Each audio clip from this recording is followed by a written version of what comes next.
Nós estamos recebendo o João Soares da Costa Neto. O João é o diretor do Sindicato dos Procuradores da Fazenda Nacional, Simprofaz, e é professor universitário de Direito Previdenciário.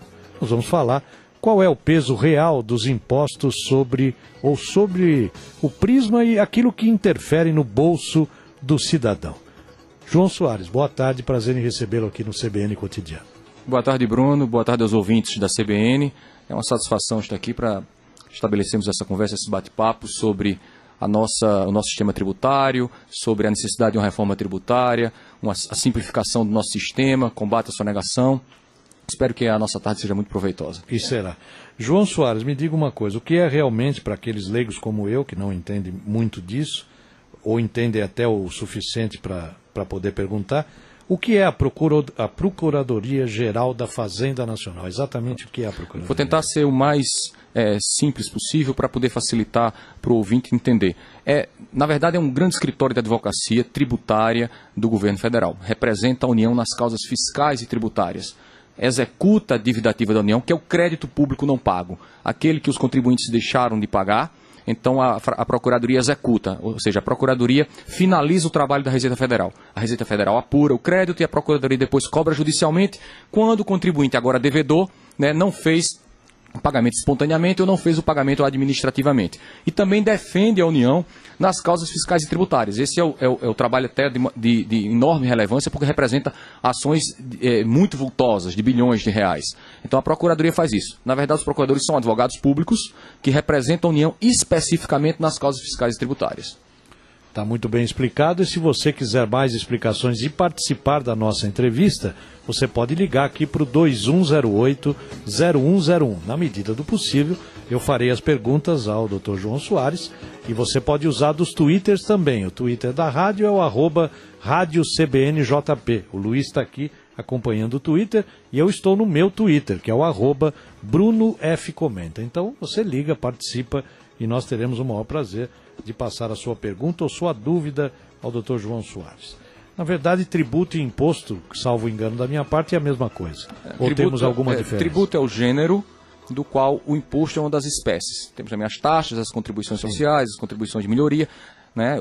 O gênero é o tributo e o imposto é uma... Mas todo mundo, né, é comum, né, se referir a imposto de forma genérica, mas na verdade o imposto é uma espécie dos tributos. Então quais são exatamente as espécies todas dos tributos existentes? Segundo o Supremo Tribunal Federal, atualmente são 5 espécies tributárias, né, os impostos, as taxas, as contribuições de melhoria, as contribuições sociais e os empréstimos compulsórios.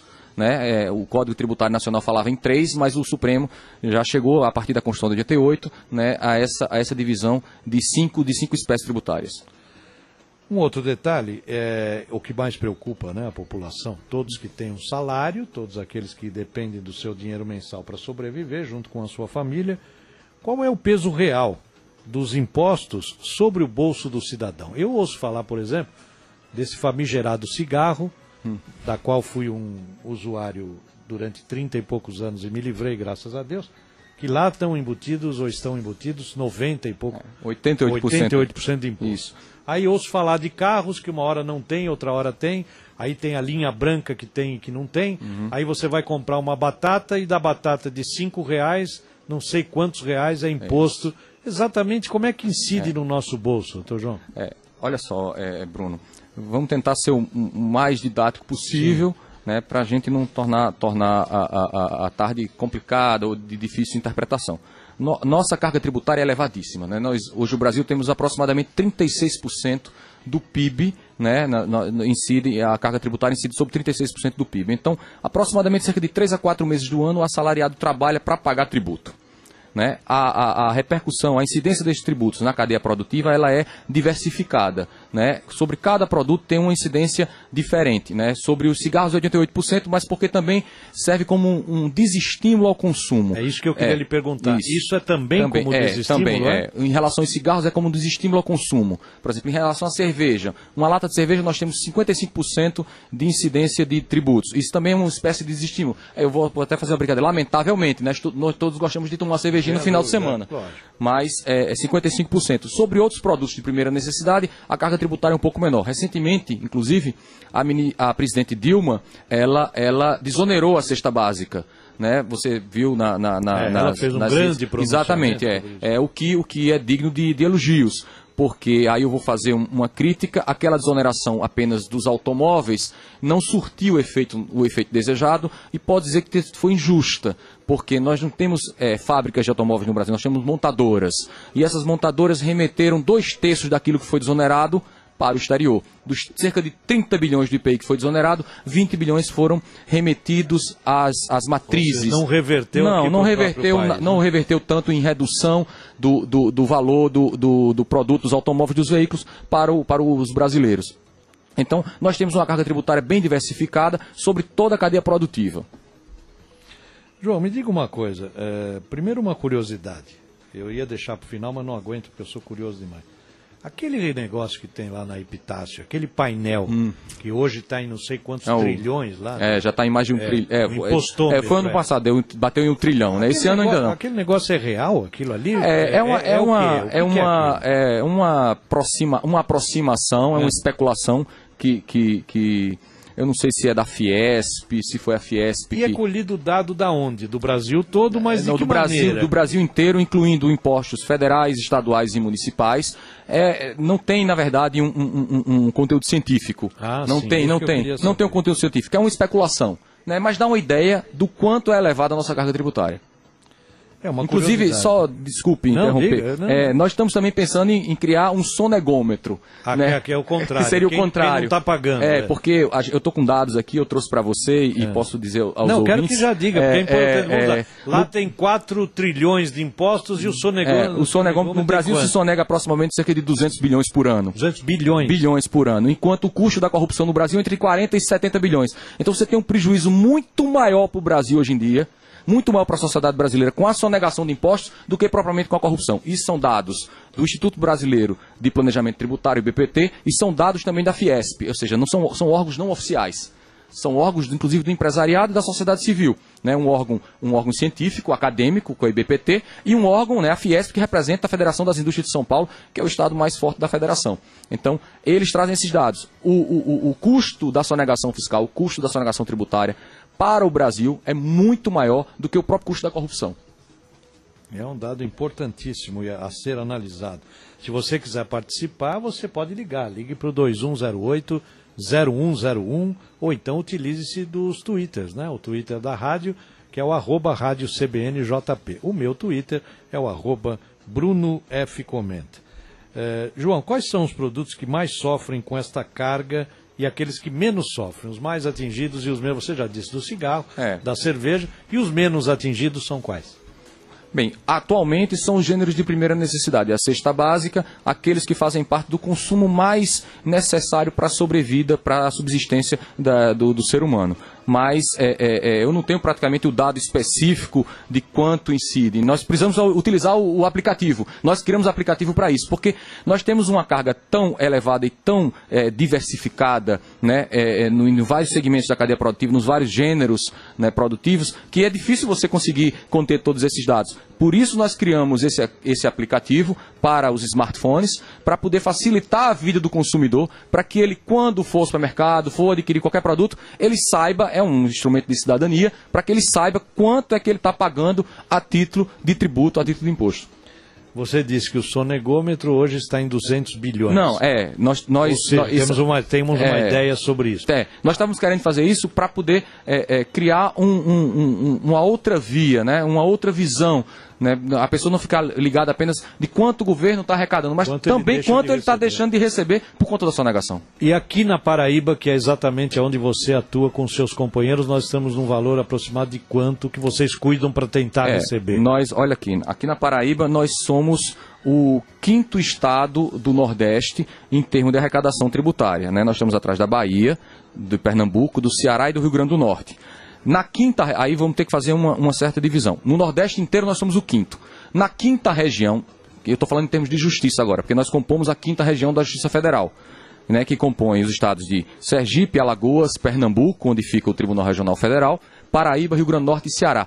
Nós atualmente estamos já há 2, 3 anos em 3º lugar, inclusive nós ultrapassamos o Rio Grande do Norte. O Rio Grande do Norte tem tem uma economia mais pujante, né? Tem mais turismo, o Rio Grande do Norte tem petróleo, o Rio Grande do Norte tem uma economia mais forte que a da Paraíba, mas sem nenhuma crítica à atuação dos colegas lá do Rio Grande do Norte, mas por conta da atuação dos colegas da Paraíba, né? Da atuação proativa dos colegas daqui, nós ultrapassamos nos últimos 3 anos, nós estamos à frente do Rio Grande do Norte. Em dados nacionais, hoje a dívida ativa da União aproxima-se de R$1 trilhão, ou seja, a União tem cerca de R$1 trilhão a cobrar dos seus devedores. É uma quantia estratosférica, absurda, difícil você imaginar, mas é a realidade. Claro que aí também tem alguns equívocos, erros dos próprios contribuintes, né? Porque hoje você sabe que o contribuinte faz todos os seus lançamentos, faz a sua declaração de imposto de renda, né? As empresas fazem as suas declarações de tributos federais e as suas DCTFs. Então, a despeito de todos dos eventuais erros, que podem bater aí 20% ou 30%, e dos créditos incobráveis... Não seria menos do que 700 bilhões. Não seria menos do que 700 bilhões. Quer dizer, dizer, isso também decorrente de uma carga muito elevada. Vamos então saber o que pensa o nosso amigo Jackson, que está em Mangabeira. Olá, Jackson, boa tarde. Boa tarde, Bruno. Boa tarde a João, aí, o entrevistado, aos ouvintes da CBN. Bruno, é o seguinte, eu sou médico veterinário em uma farmácia veterinária lá no bairro de Mangabeira. O que a gente vê nessa, não sei se o entrevistado sabe de alguma coisa disso, porque como o meu ramo é pequenos animais, cão e gato, e como o ramo de muita gente em João Pessoa, a carga tributária em cima de medicamentos para cão e gato, hoje em dia ainda é considerado como produto supérfluo. Se você pegar um medicamento para boi, cavalo, ovelha, esses animais de produção zootécnica, eles são considerados como animais, eles têm incentivo, baixa IPI, baixa tudo. Eu queria saber se você já sabe de alguma política para baixar também, porque o cão-gato, ele hoje já deixa no Brasil de ser supérfluo e está passando a ser agora essencial para a vida de qualquer ser humano, até brasileiro. Você sabe que uma criança em contato com o animal, ela tende a ser criada com mais afeição, criança menos violenta, sem falar da companhia de muitos idosos, hoje que a gente sabe são os animais. E a carga é excessiva de tributo, ele vem com IPI total, o ICMS é total. E outra coisa, eu queria saber como está essa reforma tributária, da história dos 7% para os estados do Norte, Nordeste e de 5% para o resto do Brasil. Era só isso, muito obrigado e uma boa tarde. Obrigado a você, Jackson. Da reforma tributária nós vamos falar daqui a pouco, faz parte inclusive aqui da nossa pauta. Mas sobre os animais, ele tem uma farmácia veterinária e ele está solicitando uma coisa interessante que eu não sabia também. Jackson, boa tarde, muito obrigado pela sua participação. Eu até me solidarizo com a sua indignação, eu também tenho 2 cães em casa e sou um apaixonado pelos animais.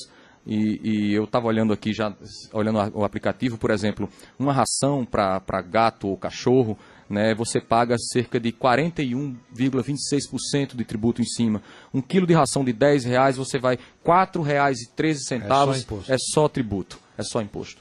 Então, realmente é uma tributação muito elevada, mas isso não se resume apenas no caso, a ração, aos medicamentos dos animais, dos gatos, dos cachorros. Eu notei que você falou em relação aos bovinos, né, aos caprinos. Isso é porque esses animais se destinam também à alimentação da população. Por isso eles recebem um incentivo, um subsídio maior. Uma outra cadeia, né? Mas eu entendo a sua indignação, porque você fala de uma questão de que os animais eles são importantes para o convívio social, né, para o amadurecimento das crianças e como companhia para os velhos. Eu concordo com você, né, e acho que a sua indignação, a sua reivindicação é justa. Mas isso passa por uma vontade do governo e por pressão, né? O tempo inteiro a gente, nessa campanha, não sei se a gente vai poder falar depois, né, Bruno, da campanha inteira. Vamos, não, né? Tem aqui. A campanha, ela busca conscientizar a população, pessoas que, assim como você, estão indignadas com o peso da carga tributária, a se engajarem nesse movimento, né, que se chama Quanto Custa o Brasil, que busca a reforma tributária, a simplificação e também o fortalecimento da Procuradoria-Geral da Fazenda para combate à sonegação, para que essas pessoas que, assim como você, Jackson, participem, entrem no site. Eu já vou divulgar o site, é www.quantocustobrasil.com.br. Você pode ir lá, entrar, tem vários artigos, tem um abaixo-assinado, para que a gente tente mobilizar a sociedade para que essa sua indignação e a indignação de muitos outros brasileiros que não estão de acordo com o custo que eles pagam a título de imposto, possa efetivamente se materializar numa mudança desse status quo. Então, eu parabenizo a você pela sua indignação, pela sua revolta, ela é justa e peço que você, se possível, entre lá no site e também participe conosco. Nós vamos repetir depois o site, porque é muito interessante. Antes do repórter, tem uma pergunta aqui, eu agradeço antecipadamente ao Ronaldo Rufo, que me pergunta aqui no Twitter, aliás, que eu vou repassar ao Dr. João. Ele diz que se é verdade que o Brasil é o país que mais paga impostos, e se é por isso, eu entendi dessa maneira, que os brasileiros reclamam tanto. É um dos países que tem uma das cargas tributárias mais elevadas, isso é verdade. Nós temos uma carga tributária próxima à dos países do norte da Europa, os países escandinavos, mas em compensação nós não temos serviços públicos, políticas públicas tão boas quanto as dele. Né? Infelizmente, a gente ainda, nós temos uma carga tributária muito elevada, mas não temos a contrapartida do governo em políticas sociais. Né? Os países do norte da Europa, aproximadamente 40%, a nossa já está batendo em 36%. Países que têm uma renda per capita próxima do Brasil, aproximadamente pagam entre 20% e 25%, tem 20% e 25% de carga tributária. Você já disse isso, mas o Ronaldo completa dizendo que, segundo o que ele está afirmando, aqui ele faz uma pergunta, mas como uma afirmação, que a sonegação acaba tendo a ver com a alta carga tributária. A camarada sonega porque se pudesse pagar um pouco menos, talvez muitos pagariam, né? Exatamente, perfeito. O raciocínio do Ronaldo é perfeito, é agudo, vai no ponto que nós queremos atacar. Se a carga tributária só pode ser reduzida se houver efetivo combate à sonegação. Porque eu vou fazer até um comentário que eu acho que vai concordar comigo, Bruno. Vocês estavam falando de política há pouco, uma entrevista com o Hermes, um programa maravilhoso, eu estava acompanhando também, e vocês são muito mais familiarizados com a política do Estado, a política nacional, do que eu, que sou um leigo nessa parte, né? Não estou no dia a dia como vocês. Mas nenhum gestor público, nenhum administrador quer abrir mão de recurso público. Você concorda com isso? Concordo. Não concorda? Né? Nenhum por quê? Porque ele quer realizar aquelas promessas de campanha.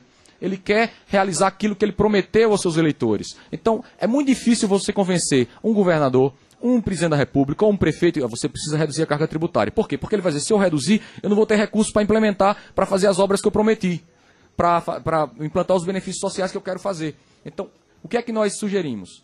Que o Brasil inteiro se reivindique, grite, se revolte contra essa carga que é abusiva, como o Jackson falou, como o Ronaldo pontuou também, para que, através dessa pressão, os administradores públicos se conscientizem de que está na hora do Brasil fazer uma simplificação do sistema, que hoje o nosso custo do Brasil é muito elevado, nós temos um sistema muito confuso, né? Reduzir a carga, fazendo uma reforma em todo o sistema. Mas, para isso acontecer, nós precisamos compensar as eventuais perdas de arrecadação com o combate à sonegação.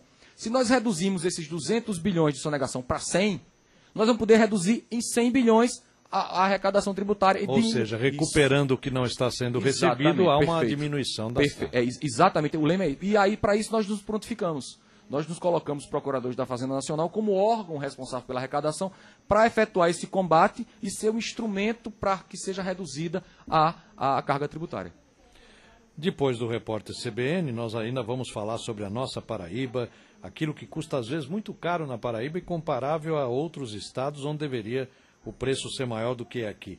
A reforma tributária, vamos voltar a falar também, e vamos falar de novo do site Quanto Custa o Brasil, que é muito importante. Você põe lá, me parece que um produto, e através daquele site você consegue descobrir dentro do produto o que é imposto e o que não é.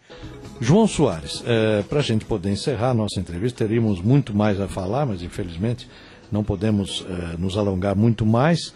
Por que um produto produzido aqui na Paraíba, às vezes custa tão caro quanto um produto de outro estado? É uma guerra fiscal, é isso? Exatamente, Bruno. É um problema que hoje aflige a nossa população paraibana, é que existe uma guerra fiscal entre os estados produtores, os estados de origem e os estados destinatários. É uma guerra fiscal que, inclusive, inviabiliza todas as discussões tributárias que estão no Congresso. Toda reforma que é enviada ao Congresso, sempre ela tem esse obstáculo, né, a guerra fiscal entre os estados, sobretudo entre os grandes estados produtores, São Paulo encabeçando essa lista, e os estados menores, que na maioria das vezes são mais destinatários dos produtos. E esse é o maior gargalo, é o que mais impede hoje as discussões acerca de reforma tributária, porque os governadores não chegam a um consenso. E se os governadores não chegam a um consenso, as bancadas também não chegam. Então a discussão fica lá interrompida nisso, e quem perde é toda a sociedade. Por isso que a gente, na campanha, a gente pede que as pessoas realmente se engajem. Porque você sabe que, historicamente, é muito difícil um gestor público, um administrador público, conceder benefícios, políticas sociais, sem que haja uma pressão. É um cabo de guerra. Foi assim, por exemplo, nos Estados Unidos, na época da Grande Depressão, quando Roosevelt veio e, com medo de uma revolução comunista, criou o welfare state, o Estado de bem-estar social. Né? Um Estado mais voltado à população, mais voltado aos pobres. Né? E tem sido assim historicamente. A presidente Dilma viu agora o anseio, o clamor, a indignação do povo com a carga, e aí desonerou um pouco a cesta básica. Então tem que ser assim. Se não partir da sociedade, como foi na ficha limpa, por exemplo. A ficha limpa partiu de uma iniciativa popular. As pessoas subscreveram o abaixo-assinado, enviaram ao Congresso, fizeram pressão, depois fizeram pressão no Supremo Tribunal Federal, o Supremo julgou a lei válida e aplicável naquele ano, e o que aconteceu, né, a lei está aí e foi um benefício enorme para o nosso sistema eleitoral. Então, tudo passa por uma pressão da população, por uma pressão da sociedade. E é isso que nós estamos fomentando na campanha, para que, inclusive, essa guerra fiscal, que hoje penaliza muito os estados mais pobres, né, como a Paraíba, né, possa vir a acabar. Para a gente encerrar, então, como é que funciona exatamente a campanha nacional da Justiça Fiscal? Quanto custa o Brasil? E o aplicativo também que informa a carga tributária dos produtos, João. É uma campanha de cidadania fiscal, de conscientização, para que as pessoas possam conhecer o nosso sistema tributário. Ele é muito confuso, é uma verdadeira Babel, realmente muito confuso, e a maioria da população, 90% da população, não entende como os tributos incidem, como as contribuições são pagas. Então nós temos no site lá www.quantocustaobrasil, né, .com.br, inúmeras informações, né, gráficos, inclusive tem vários aplicativos animados, o aplicativo Na Real, que está na App Store do iPhone, também no Google Play, dos smartphones que usam Android. Ele pode ser baixado gratuitamente e é muito simples de se utilizar. A pessoa coloca o produto, coloca o preço e imediatamente o aplicativo indica a alíquota que está sendo aplicada e o valor, né, em reais do que está sendo pago. Né? Essa campanha envolve não apenas este instrumento, mas um abaixo-assinado que também está colocado no site, para que a gente possa, através de tudo isso, pressionar os gestores públicos, sobretudo os congressistas, né, os membros da Casa do Povo, do Congresso Nacional, a escutarem que a população brasileira ela não está satisfeita com o que ela vem pagando a título de impostos. João, inclusive isso é atualizado diariamente, isso, né? Exatamente. Então dá para provar então que nós temos mais inflação do que é anunciado, não é verdade? O governo... Se você for lá colocar lá os valores, você vai ver que realmente não é essa inflação. Não, exatamente, a gente desconfia que existe hoje uma maquiagem inflacionária, o governo não está revelando, na verdade, quanto é que está a inflação no Brasil, que é lamentável, que é triste, porque o ideal seria que nós vivêssemos num ambiente de profunda, né, de ampla transparência. Como conseguimos durante alguns anos, né? Exatamente. Mas agora parece que desencadeou aí. Exatamente. O governo parece que ele não quer também criar, porque nós temos uma coisa no Brasil que é, às vezes, um círculo vicioso em determinadas coisas. Então ela também... Eu entendo isso, sabe, Bruno? Criticando também pela falta de transparência, mas não quer criar também aquele sentimento de que tudo vai aumentar e aí eu também tenho que aumentar o meu. E tem um detalhe para encerrar aqui, é só um comentário pessoal meu. Nós, eu falo nós da minha geração, nós convivemos até com a famigerada URT. Então, para nós, qualquer coisa que seja até 80% é normal, porque conseguimos ter uma inflação de 30%, 40% ao dia. Eu me lembro bem, eu já tenho 40 anos e eu me recordo... Você é um jovem, mas já sabe o que era. Eu me recordo. Você receber salário em URT, então tudo que vier acaba sendo lucro. Me recordo, as pessoas recebiam salário no início do mês e tinham que fazer a feira imediatamente, sob pena de, ao chegar ao final do mês, não ter mais dinheiro para poder completar a sua geladeira. Exato. Me lembro demais. João Soares, muito obrigado pela sua presença, pela entrevista esclarecedora. Não faltará oportunidade para que a gente possa, mais uma vez, trazer os seus conhecimentos aqui em prol da nossa Paraíba querida. Tá bom, João? Bruno, foi uma honra, eu agradeço o espaço. Agradeço a participação dos